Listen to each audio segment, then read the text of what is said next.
Marjory Stoneman Douglas survivor David Hogg this week announced that he had purchased a domain that Donald Trump himself probably should have purchased for his idiotic golden sneakers. Hogg got on Twitter and said that he actually purchased shoptrumpsneakers.com. And here is what he said in his post. I just bought shoptrumpsneakers.com. I have redirected you to a page to call your member of Congress. The twist is the person who makes the call is a victim of gun violence whose voice has been recreated with AI to call for gun safety. So what he did is he took shoptrumpsneakers.com. And if you go to shoptrumpsneakers.com or sneakers.com, excuse me, it takes you to theshotline.org. The shotline.org will then use an AI-generated voice of somebody that was killed from gun violence here in the United States to call your local lawmaker or your representative in the House or Senate and demand that they do something about gun violence.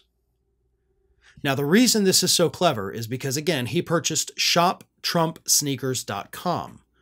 The real website to buy these stupid little shoes is gettrumpsneakers.com.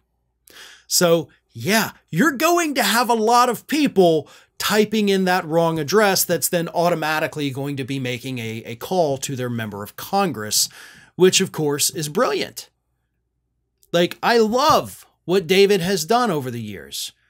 And you know, it's horrible what he and everyone else, not just through that tragedy, but through the tragedies we have on a nearly daily basis at this point, statistically more than daily at this point. But he has turned it into activism, as so many others have done. And now, with this act of trolling, he is once again putting it on the table, putting it in front of the faces of our members of Congress who continually offer us nothing but their thoughts and their prayers. I would have thought, after you had little kids, 6 years old, 7-year-olds, slaughtered right before Christmas, I would have thought that was the one, right? Like, that should have been the event up in Newtown that just ended it. And they said, screw it. You know, I can't be this Second Amendment hardcore conservative. We got to do something. But it didn't. If that one didn't do it, then I don't know that anything will. So we send our kids to school every day, not knowing if we're going to see them at the end of the day.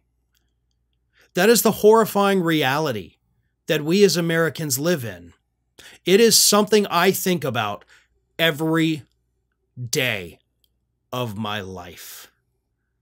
I shouldn't have to live my life fearing that my kids are going to get killed at school, or killed if they go to the mall, or killed if we go to a concert or a football game. But we do. And our lawmakers do nothing. So I applaud David here again for doing this. Because these people, these members of Congress, left, right, center, I don't care, all of them, they need to be reminded. They get their security. They also get plenty of death threats too, so they know what it's like to live in fear. But they're still refusing to do anything. And all we can continue to do is demand that they do better. And if they won't, we need to send them a message loud and clear. A majority of Americans, left, right, and center, we're all in agreement on this issue, folks. It's only the extremist outliers who do not think that we need to rein this in. So it doesn't matter if you're conservative or if you're a liberal, we're all on the same side on this issue according to the polls. We are not enemies. We are allies. It's Congress that is holding us up. We have to protect our lives. And we're not going to do that by flooding our streets with more guns. So again, I applaud David for what he has done here because this is brilliant. And hopefully it'll make a difference. Well, folks, we have crossed that 1 million subscriber milestone, but rest assured, we are just getting started here at Ring of Fire. So if you're not already, please do subscribe to the channel and make sure to like, share, and comment on the videos.